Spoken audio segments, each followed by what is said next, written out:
Olá, tudo bem? Vou rapidamente falar um pouco da minha história. Meu nome é Débora de Moura, tenho 41 anos, sou nascida no dia 2 de janeiro, sou capricorniana, gaúcha, da cidade natural de Novo Hamburgo. Brinco que sou a menina dos vales, mas a dos vales do Brasil e principalmente do Rio Grande do Sul. Mas isso tem um outro porquê de brincar disto. E o que eu venho lhes contar e compartilhar para que trago, em semelhança com o meu trabalho, é de que eu sempre fui uma criança feliz, muito faceira, muito entusiasmada, muito brincalhona. Isso você pode ver nas minhas fotos, nos meus registros. E sempre me percebi assim, uma pessoa muito comunicativa, muito preocupada com os outros, querendo alegria, querendo harmonia entre todo mundo na escola. Estudava em escola municipal, onde minha mãe era diretora. Uma infância muito feliz, de rua, comunidade cristã da igreja. E, enfim, em todos os lugares me sentindo muito acolhida, muito amada pela família, por amigos, pela escola, até ter a mudança escolar, ali com 11 anos de idade. E nessa mudança escolar, não se teve na época uma estruturação da escola a qual foi me receber, em fazer esse acolhimento, né? Em me apresentar devidamente, ter todos os cuidados que hoje, nossa, as escolas têm cada vez assim, são mais cobradas. Eu sei porque acabamos minha família toda lidando com este meio hoje. Mas assim, antigamente não faziam nenhum cuidado perto do que hoje. E se o que me aconteceu lá atrás acontecesse hoje, eu não sei nem o que daria, talvez, se os pais fossem alguns pais aí que surgem por aí na vida. Mas assim, comigo aconteceu que eu naquela época não teve um. Eu me senti um peixe fora do. Né, daquela. Fui assim, entrei, vi todo mundo me olhando, os pés da cabeça. Eu vinha de uma escola municipal, entrando numa escola particular. Eu não ligava, e até hoje, assim, não ligava para marcas, não ligava para gostos, para. Enfim, eu não tinha esse. Algumas coisas assim, eu era muito. Eu ligava pra gente, pra pessoas, pra seres humanos, sempre até hoje é isso, né? Com o bem-estar, com o emocional, com o sentimental. Eu olho pro ser, pro semblante até hoje, né, do ser.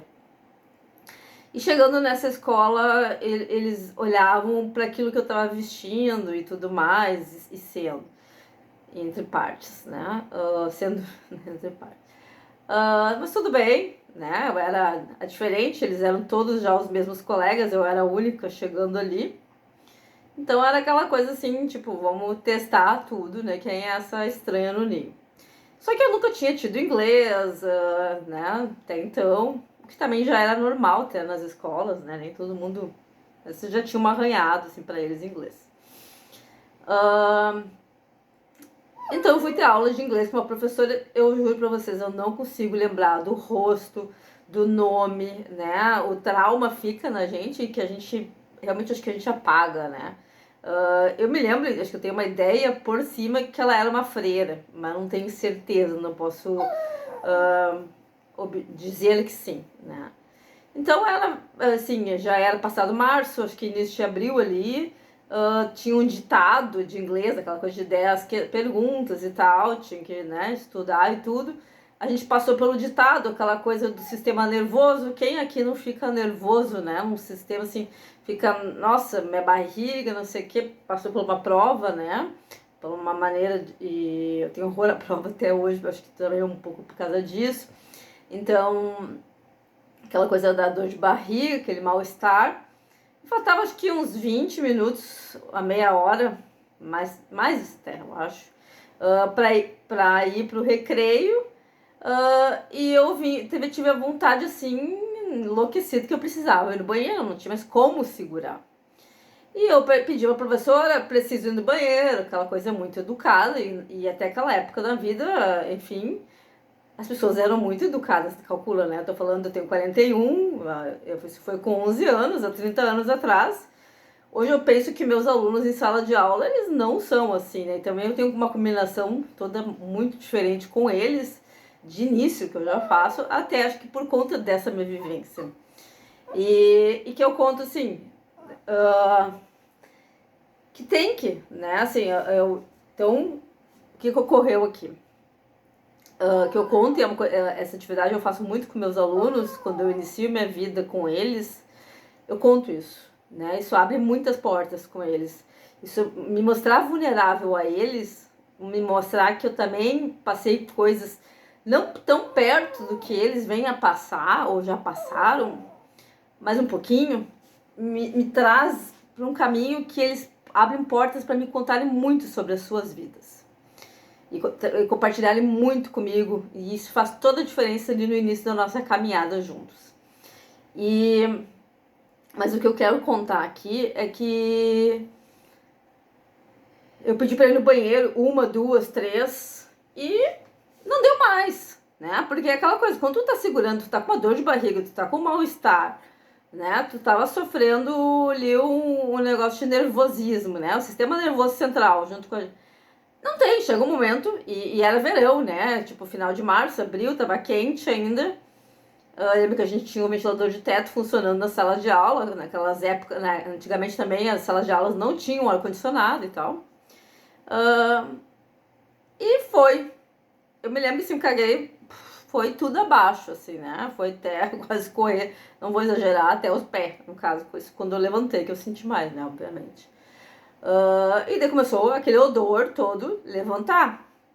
E é óbvio que não é agradável para ninguém, que nenhum dos meus colegas tem culpa daquilo ali. Talvez faltou eu ser incisiva e simplesmente desrespeitar, talvez, a professora. Mas não, isso não era da minha educação. Né? Eu não sabia ser esse tipo de ser humano, de pessoa. Então, simplesmente eu lembro que... Não lembro uma... Eu lembro que eu simplesmente saí, tive atitude madura com 11 anos de idade, de sair, a minha irmã e minha prima estudavam na mesma escola, tinham ido para lá para fazer magistério, e por isso que tinham se escolhido essa escola, que foi a mesma escola que a minha mãe e a minha tia fizeram magistério. Estranho, né? E eu fui pro banheiro e eu chamei minha irmã, minha prima, isso aqui, aquela coisa de botar acho que calcinha no lixo e tudo. A minha mãe, como trabalhava muito longe, e naquela época de comunicação, né? Não é ter celular e as coisas, tinha só telefone para telefone. Não lembro se a gente ligou, até minha mãe vir, foi só no horário realmente do meio-dia, assim, né? Então teve que esperar mais 2 períodos, eu naquele estado ainda. E eu nem sei se eu não voltei pra sala de aula naquele estado.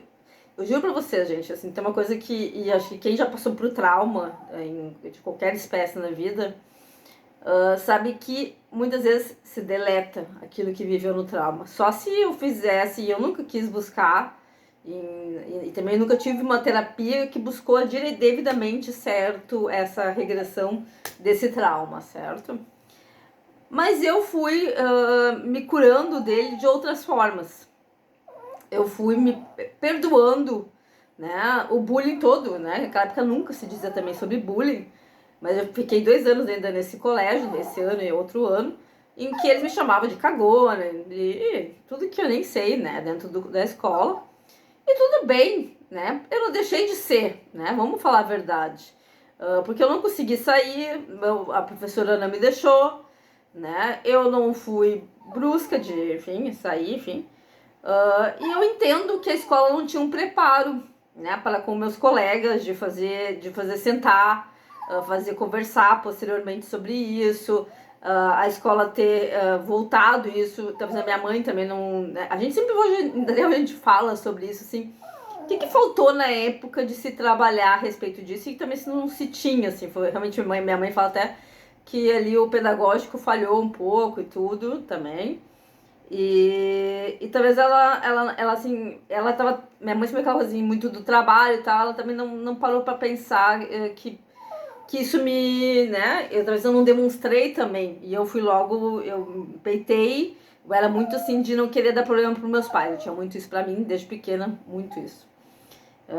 E acontecia isso, né, então, de que eu queria solucionar aquele problema, e eu acho que eu, até ali, meus 10 anos de idade, como eu tinha um amor próprio muito forte, eu tinha essa coisa, a fé cristã ali muito forte para mim. Eu tinha uma espiritualidade muito desenvolvida para uma criança, né? Não foi, não, aquilo ali acabou que eu consegui ir aos poucos trabalhando essa dor, tudo ali que fui passando com aqueles colegas, até que eu fui me demonstrando nas tardes que eu passava no clube, para com um dos colegas que ia ao clube também, em que me via no clube, ele começou a dizer, Débora é assim e tal. Aí eu fiquei, eu depois ali com 12 anos, eu tava com um corpo muito bonito mesmo, assim, de início da pré-adolescência para adolescência, né?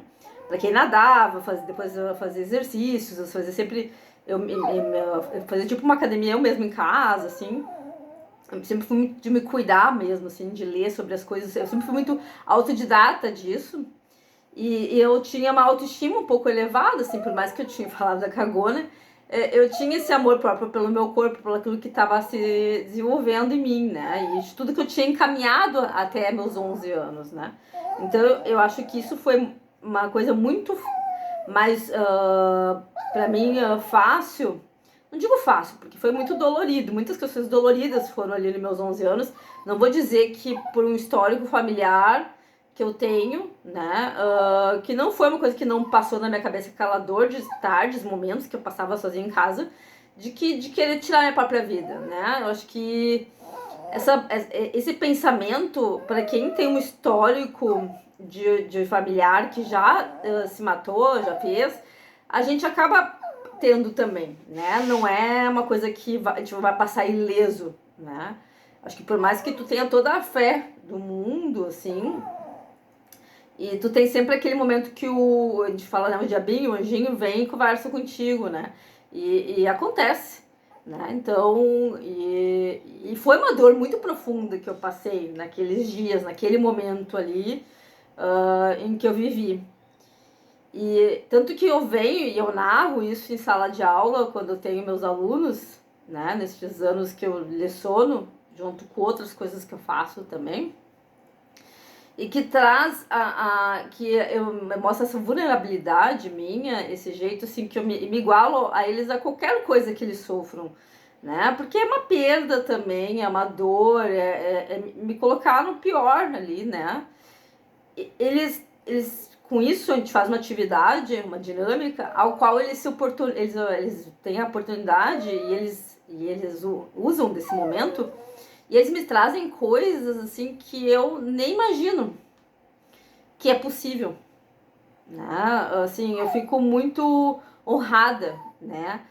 Deste momento, eles abrirem a vida, né? Abrirem muito dos seus sentimentos, das suas dores, porque eu consigo tocar neste lugar, né? Com eles. E é sobre isso, né? Porque eu trago uma dor da minha vida, né? Uma dor ali que eu sofri em certa idade. Então eles trazem as dores das vidas deles, né? O que eles sofreram às vezes com 11 anos também, com menos de 11 anos, com mais de 11 anos.